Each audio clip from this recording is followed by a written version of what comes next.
Certains luttent pour obtenir ce dont ils ont besoin. D'autres luttent pour avoir ce qu'ils désirent. Et certains, tels Peter J. Novins, luttent, tout simplement. S'ils le font suffisamment longtemps et avec assez d'énergie, peut-être qu'un signe pourrait leur parvenir. De la 5e dimension. Johnny, un autre, s'il te plaît. Jamie est encore en retard? Peut-être qu'elle a été coincée dans les embouteillages. Tiens, passe-moi le téléphone. Oui. Merci.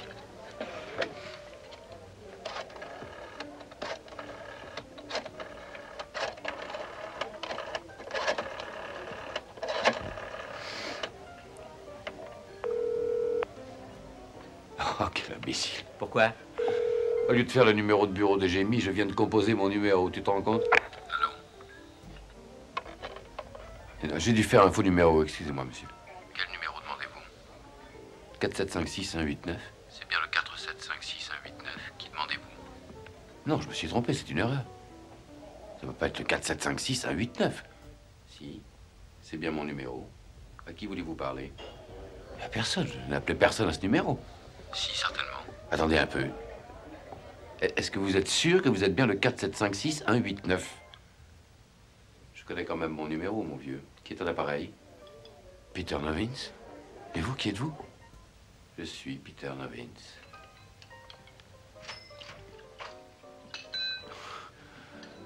Mais vous plaisantez. Ça alors?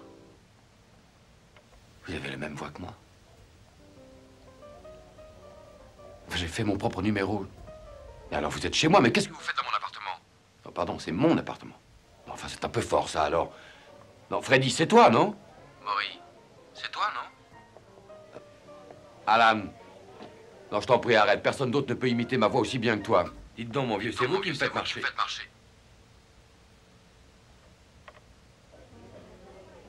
Non, attendez une minute. Attendez une minute. Moi, je suis ici. Donc, il n'y a personne dans mon appartement.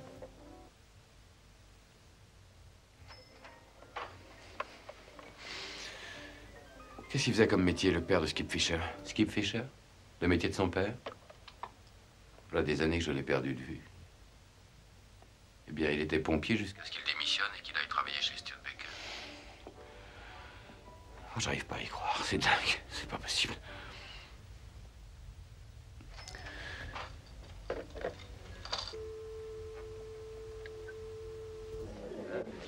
Ça va? Tout va bien, monsieur Novins?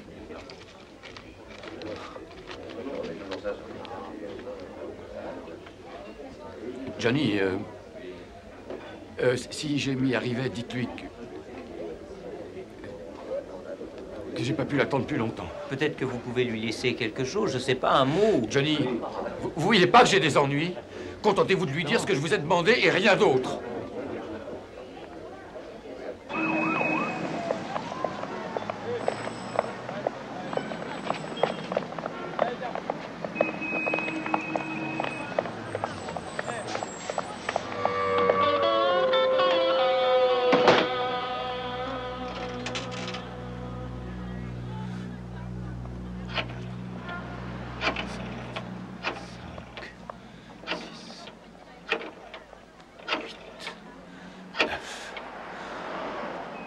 Réponds pas. Il n'y a personne. T'entends, il n'y a personne, idiot. Réponds pas. Allô? C'est encore moi. Peter Novins. C'est vous qui le dites? Non, c'est pas vrai. Dites-moi qui vous êtes. Peter J. Novins. C'est moi. Je vous assure. Vous ne pouvez pas exister. Que voulez-vous que je réponde? J'existe, je suis moi. Qui êtes-vous?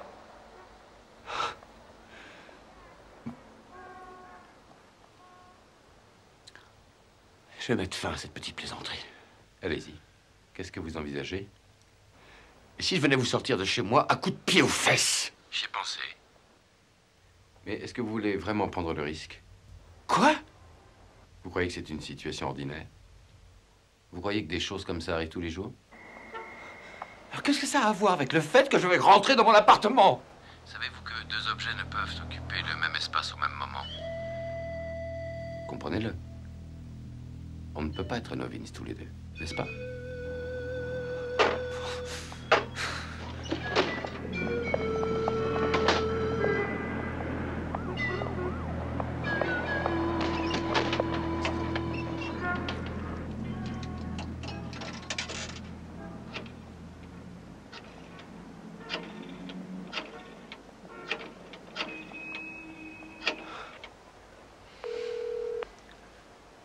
Allez, vas-y.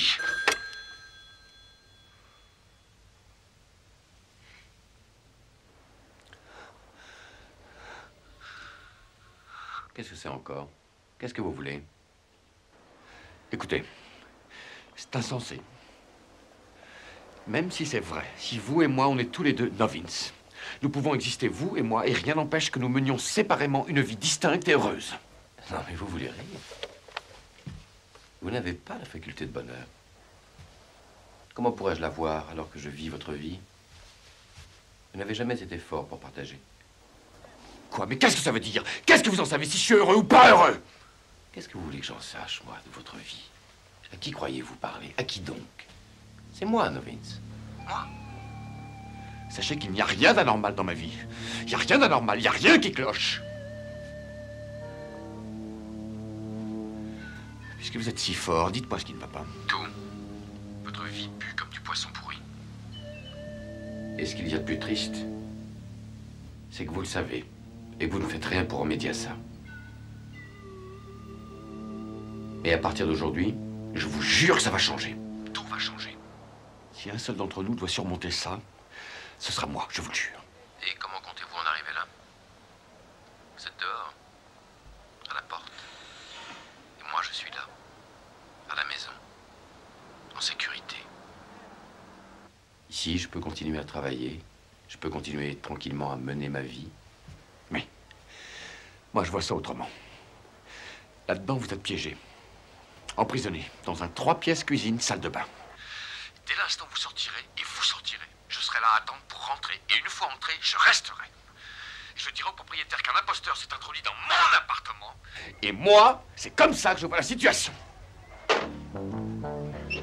Voilà, madame.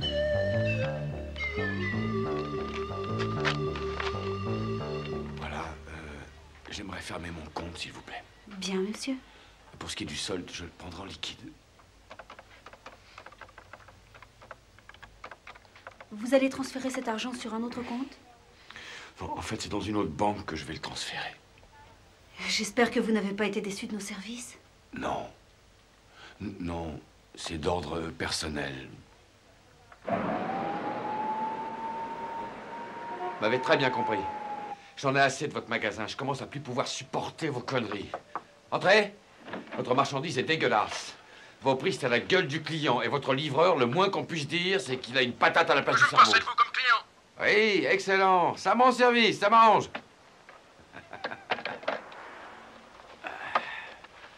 Allez, épicier. Voilà.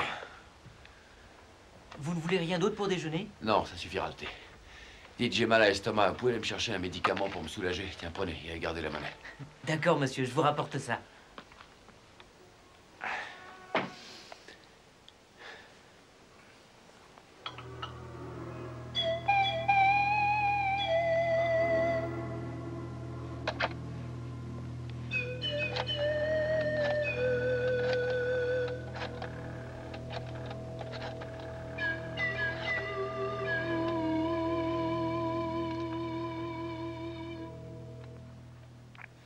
Oui, c'est moi.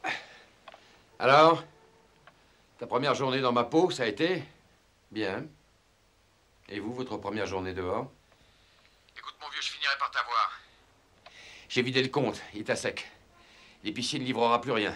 Il faudra bien que tu sortes un jour si tu veux pouvoir te nourrir. Et alors là, j'en profiterai. C'est trop tard. Je suis déjà sorti. J'ai rapporté assez de vivres pour soutenir un siège. J'avais caché 200 $ dans le coffret à bijoux. Vous vous souvenez? merde. J'ai un peu réfléchi. Vous vous rappelez ce vieux roman de Jack London, Star Rover? Il se servait de la projection astrale pour sortir de son corps. Eh bien, je crois que c'est ça qui m'est arrivé. Je vous ai émis pendant que je dormais, peut-être. Alors j'ai décidé que j'étais moi et que vous n'étiez qu'un petit morceau. Morceau de moi qui s'en était allé. Et je me débrouille très bien sans vous. Grande théorie, mon vieux. J'en ai une autre. Tu te souviens de ce week-end où on était allé au labo de Kenny et où nous avons pris ces photos de mon aura? Là, voilà ma théorie. Je sais pas comment, je sais pas ce que c'est, mais quelque chose est sorti de moi, est parti, quelque chose... Oh, vous m'avez pas l'air clair, tous les deux. Votre mère a téléphoné ce matin. Ah, très bien.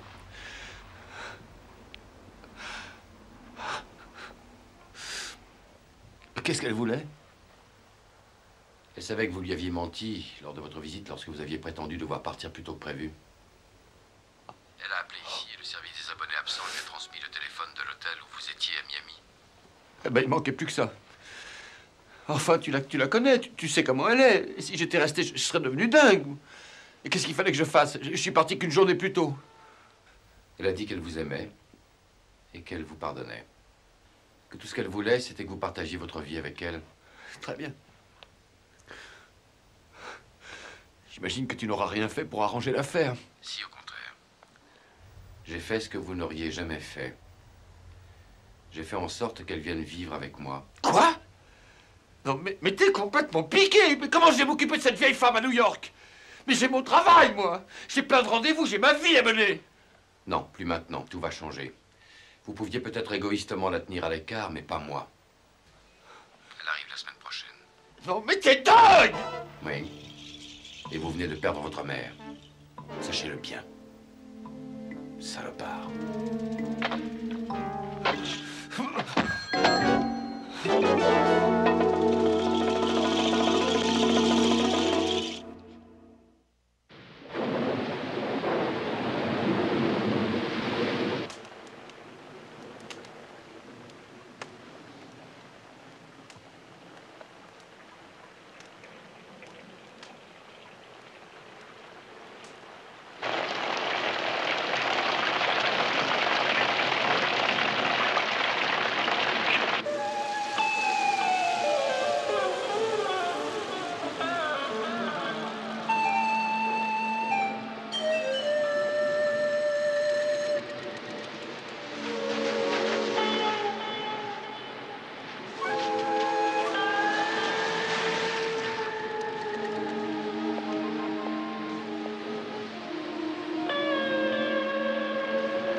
Bonsoir, Novins.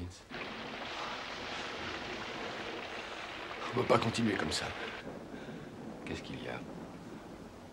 Vous n'êtes pas en forme? C'est rien. C'est juste une petite grippe, ça va passer.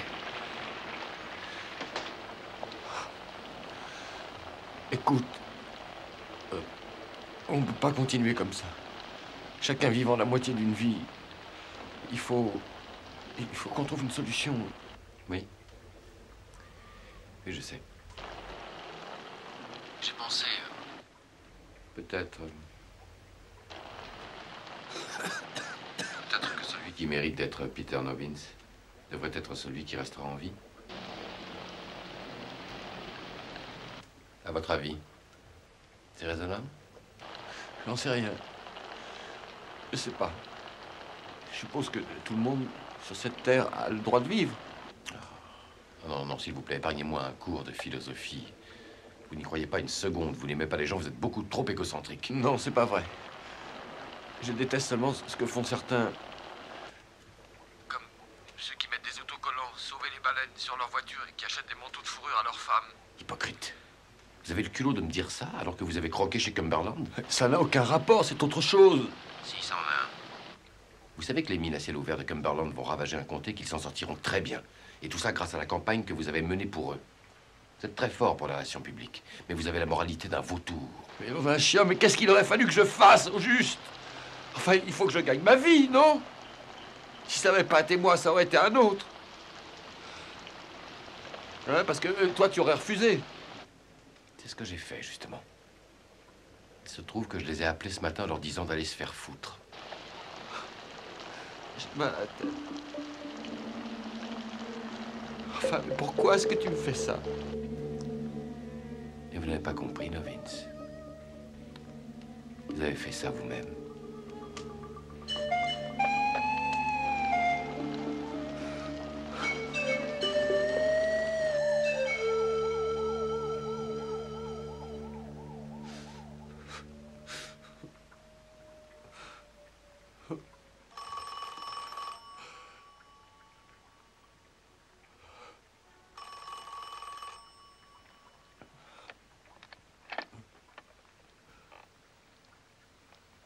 Oui. Comment ça va?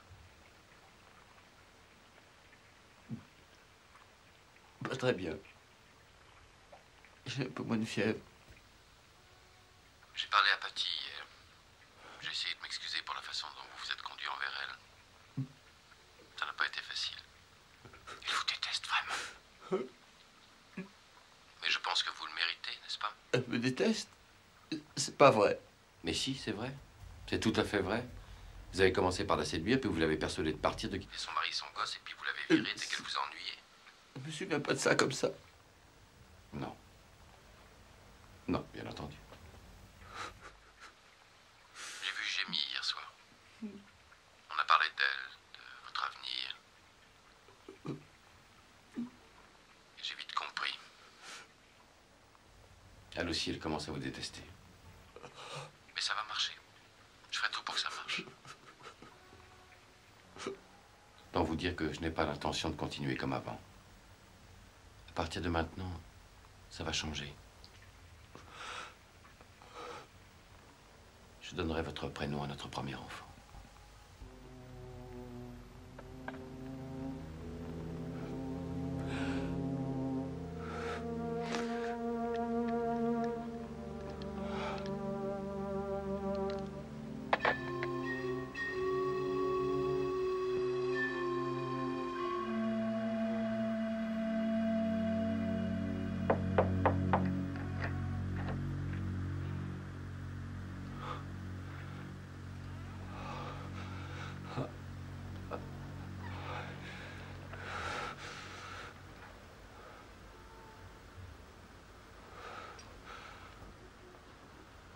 Il commence à faire moins froid dehors.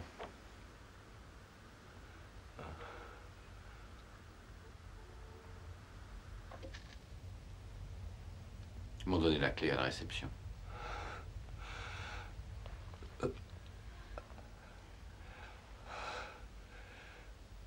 Elle a fatigué, Peter. Oui. Et je dois avouer que j'ai pas été moi-même ces derniers temps. C'est bien. Alors, si tu commences à l'accepter, ça va t'aider.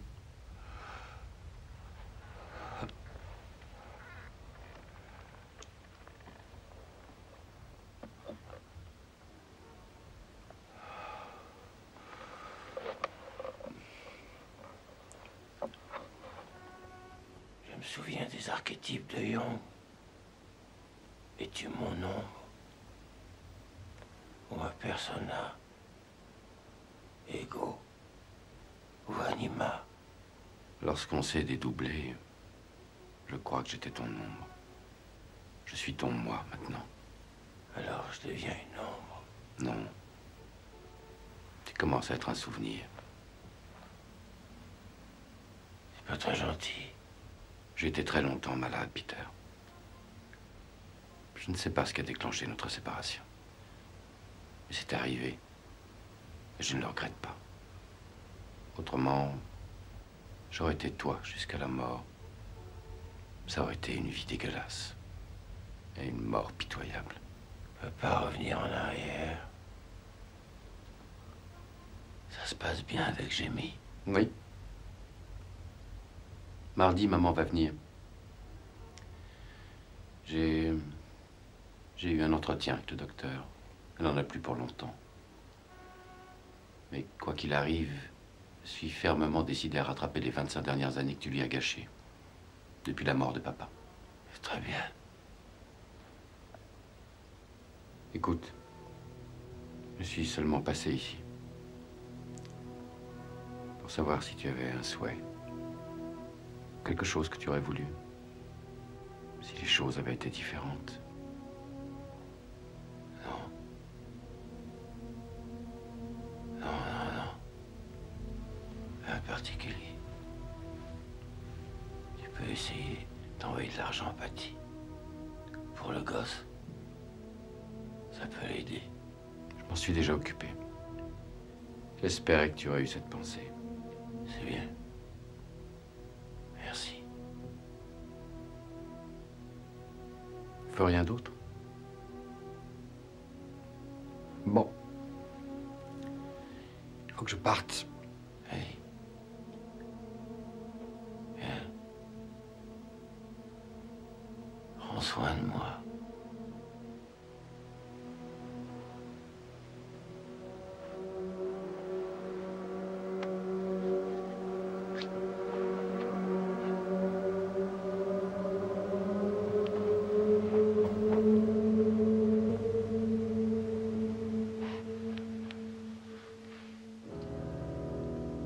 Peter J. Novins fut à la fois le vainqueur et la victime de cette courte lutte pour la sauvegarde de l'âme d'un homme. Un homme qui s'est perdu et s'est retrouvé sur un champ de bataille désert, quelque part dans la 5e dimension.